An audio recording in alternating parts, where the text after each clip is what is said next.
This is New Music Mondays right here on Taste Dash Radio. And today I take it to Houston with an artist that's not afraid to speak what's on her mind with her distinctive sound and free-spirited bars that reflect her dynamic personality. KenTheMan, what's going on? What's up? How you doing? That was a Doing great good. intro, by the way. Listen, you're doing your thing out here. I got to make sure I represent you right.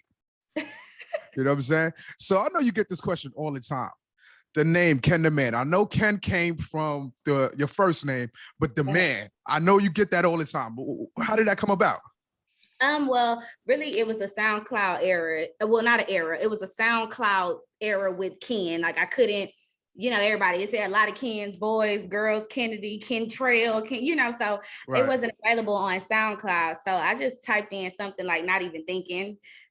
I'm goofy or whatever. So I just typed it in. I don't know why. I didn't think I was gonna roll with it. But then the guy that I did my first feature with, he was like, "You're going by KenTheMan." And I was just like, "I'm just going by Ken." I was like, KenTheMan, my SoundCloud name. I ain't have no name or whatever. And then he was like, I like it. We got a ring to it. I think you should. Different.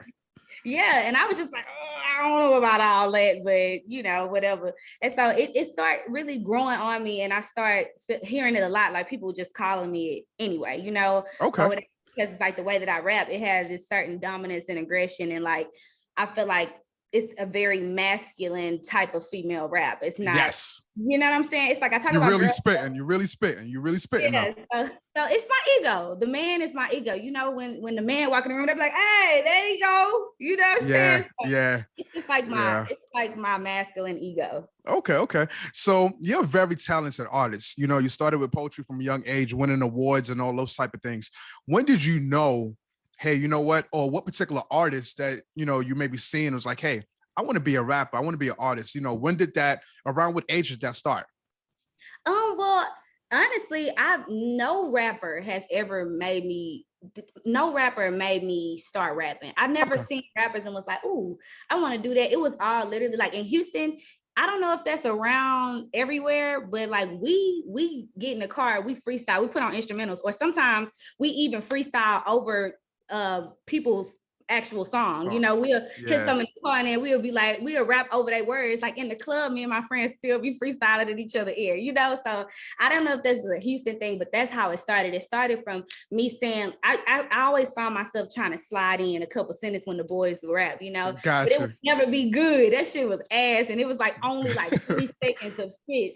And then I just kept trying, and I would go and I would go and I would go and I wouldn't stop. And I was just like, they'd be like, "Oh, you hard," what I'm saying? Yeah. So it just really was like natural of how I started. It started freestyling in the car with my friends, and then it started getting good. I actually don't know what made me start writing it down or how. That's why I feel like it must have been just destined for me to find out, because I can't remember me just saying like, let me write, or how do I even write? How did I even start formatting it? I don't know, but it definitely was like at the age of, I would say 19. I had just graduated. It was a little bit after I had my son. So it just came to me. Okay. And I loved it. It was the first thing I had. I love it. So right after that, now you're popping, your record is out there. You made it. Actually, you know what? Let's go back. You made a bet with your dad. Yeah. That if this rapping thing takes off, you don't got to finish school. How's the conversations between you and your dad right now? Man, he always look at me like, "KenTavia, girl, I'm proud of you." I had came from where I come from yesterday, LA, and I had just got back, and I walked in the house, and he's talking about, "I'm so proud of you." And he just kept saying it over and over again. He was like, "KenTavia, I just can't." He was like, "I'm so glad you finally getting, the recognition." And he always bring it up. And it's just crazy because I dropped out of college once, but I wasn't in college for music or anything. So I was in college for psychology. And so I dropped out once because I hated it. And I was just like, okay, let me try again. So I went back. I before I dropped out, I asked my daddy, I said, "Okay, I like this rap, but I can't really focus. I really can't do this school thing because it's like it's clouding me too much. I don't like it here. When you don't like something, I feel like as an artist, it's hard to create. It's like exactly. It's like it clouds your whole, you know, the goal. Yes. So I asked them, I said, just give me 2 years. I said, give me 2 years of not focusing on college, just focus on music. And if I fail in 2 years and I don't get anywhere, at least make a couple strides, then I'll go back. And it was up from there. I started putting that work in. I was like, oh, that was it. Okay. Okay. So being a new artist, have you gotten any advice from maybe popping artists that's out there right now, or even a record label rep that sticks with you now as you continue your journey and making these hit songs?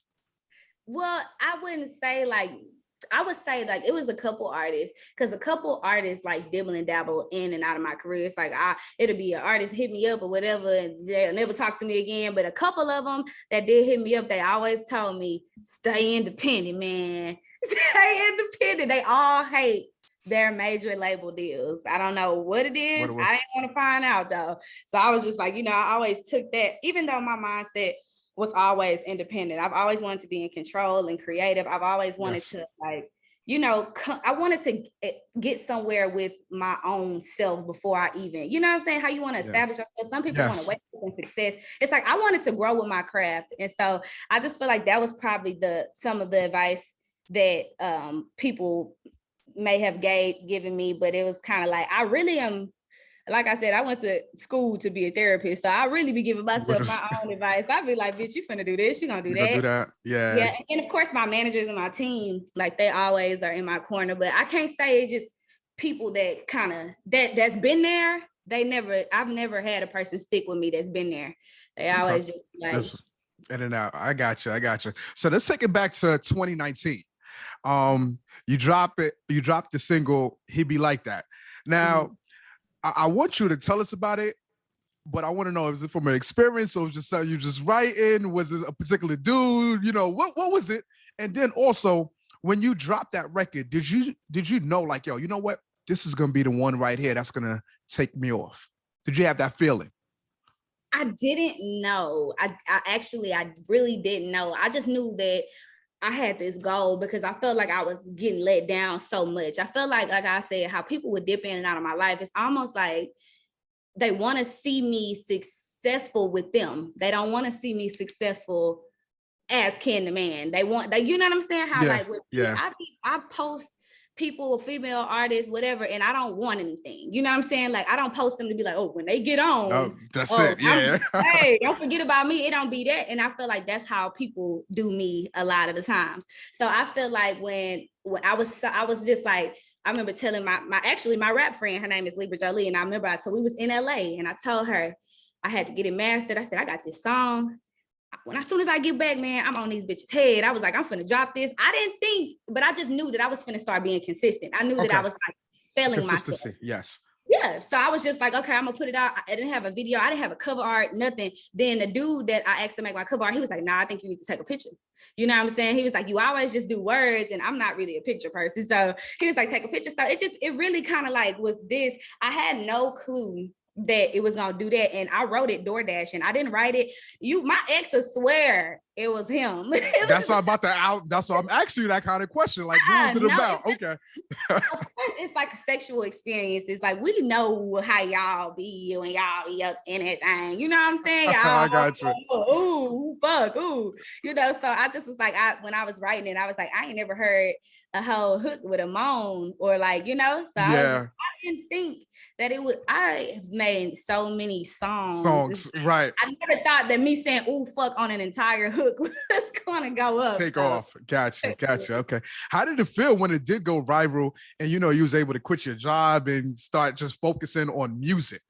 It felt good. I was just like, it was a big finally. You know what I'm saying? Like, cause we could plan for hits all day or whatever, but it's like when you actually come up on it, it's actually a shock. And I know everybody say that, but it's the truth. It's like, it's never the ones that you really think. It's always the ones that's just something you putting out maybe, or just something that you almost didn't put out. You know what I'm saying? And it's weird that it happens like that. But I mean, like I said, it came out without a video. That shit just started going up, and I was like booked every weekend. It was just, was weird. It was like this was happening. It's like it didn't. I can't say it happened fast. I've been rapping for a long time, you know. So Yeah. it was just I was like a big finally. Like it was a relief of like, okay, I can make a hit. I see that. I see I got them listening, and it's still going up to this day. So yeah. By the way, it just went up a few more times because fellas, if you haven't checked out the visuals yet, go check out the visuals. Go back, all right. Before we get to the new single, go back, all right, fellas.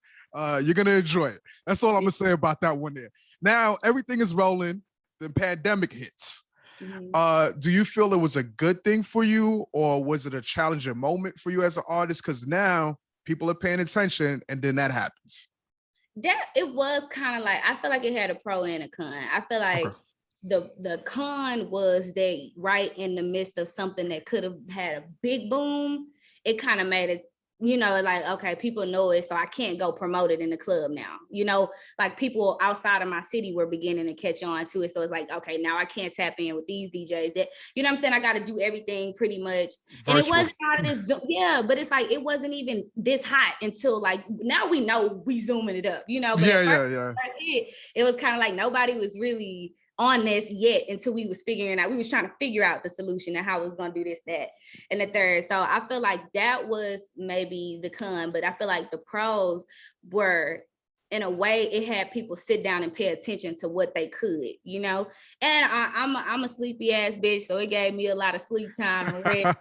I appreciated that, but I feel like it was also, I benefited in a way, and I don't know how big it could have gotten, of course, because we, you know, we had to go through the pandemic, but I feel like it gave people a chance to sit down and listen to new music and, you know, not to give it a chance, you know, because you bored, you ain't got shit to do, but just listen, you know, to artists' music, and it's on playlists and shuffles and all of this. So it's like you get to sit down and you not in the fast life or whatever. So I feel like that's what a pro would be, but I ain't gonna lie, I wasn't too mad. I just mad that show money had Show money stopped. wasn't stopped, right? I got you. I feel you.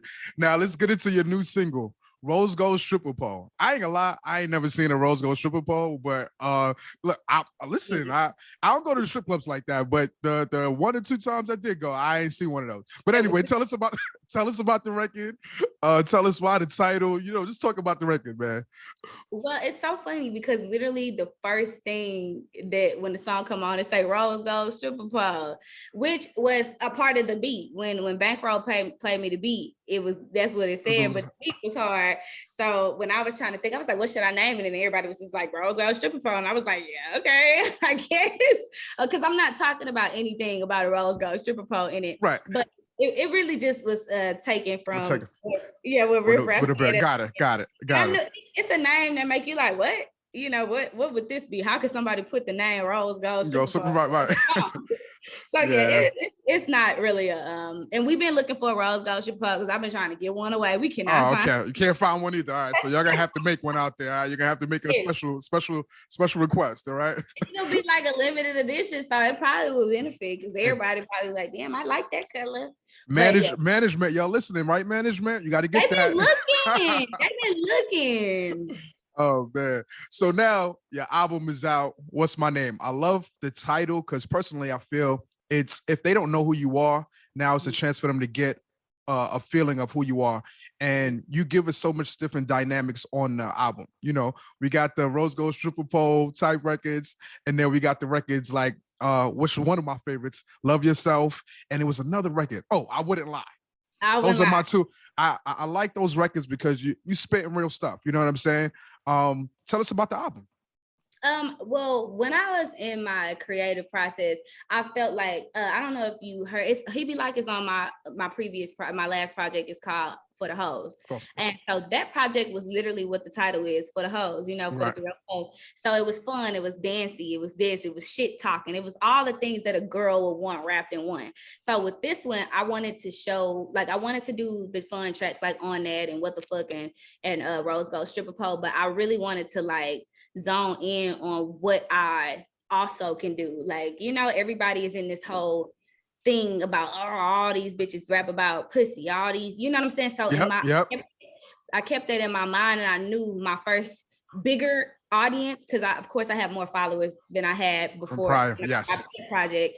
So it's kind of like I wanted to show the diversity in me, and I didn't want to wait till it was too late, because I feel like now I got them listening. Now if I make a whole project about pussy, I can do that, because Right. like, y'all know that I have subject matter. You know what I'm saying? Y'all know I don't just rap about, but it's like it's also fun to do. So really it was this, like, that's why I named it What's My Name, because it was the ego. It was like, bitch, like, what's my name? You know what I'm saying? Yeah, I gotcha. It's like that, because I have so many different sides to myself, and I felt like it wasn't a better time than now. But I never wanted to stray too far away from the fun music, because I know that's what people came for, but also I think they respect my pen too. So it's like I want to blend them. Yes, we do. Yes, we do. Definitely.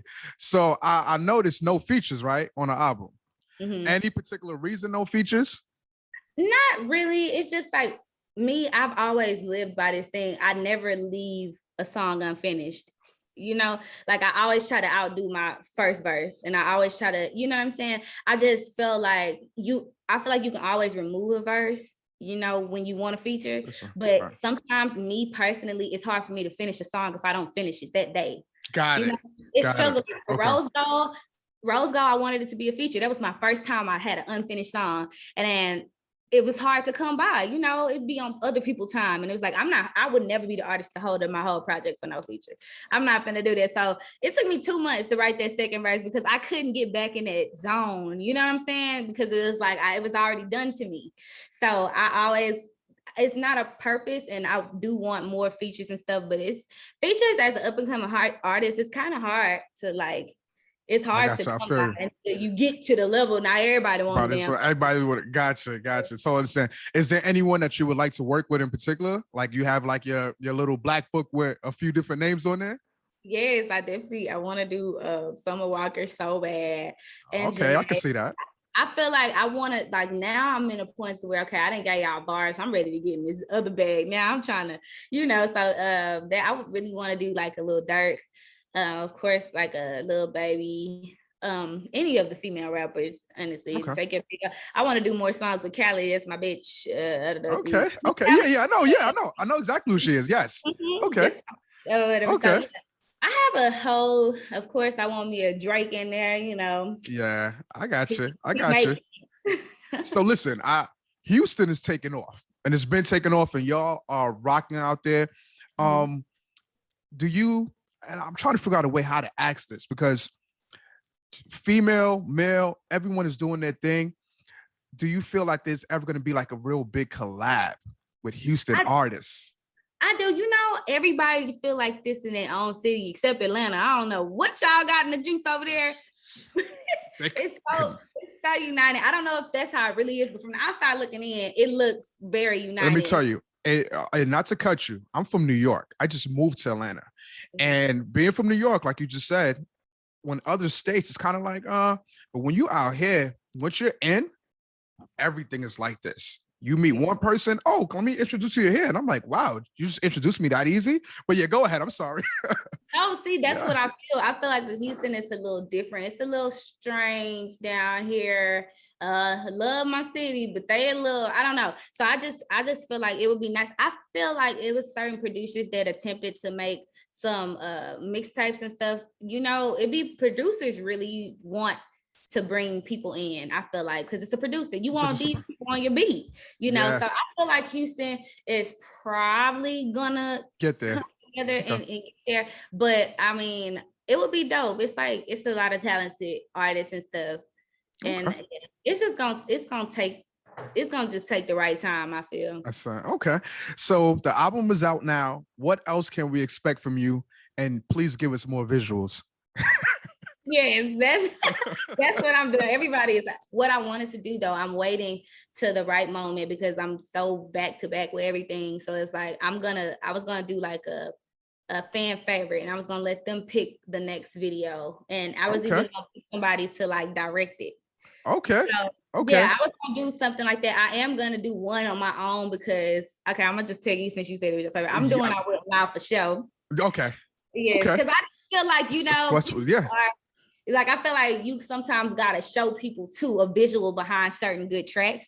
And I do feel like that was a staple track for me. It was something I've never done before. It was something that felt good to me. It was like barred up and it was cool. It was like men can listen to it too, you know, they won't feel I'm singing it, you know. So I do want to do that. And then I'm gonna, you know, of course, I'm gonna get some visuals rolling. I'm working on it. I'm gonna have to talk to Melissa and Rick because I want to direct one of the videos too. You know what I'm saying? I went through the whole album. I have to pick which one I like, and hopefully I get first dibs on that. You know what I'm saying? Just because of the interview portion. But listen, thank you so much for checking in with New Music Mondays right here on Taste Ass Radio. Can you please introduce to the people your single Rose Gold Stripper Pole?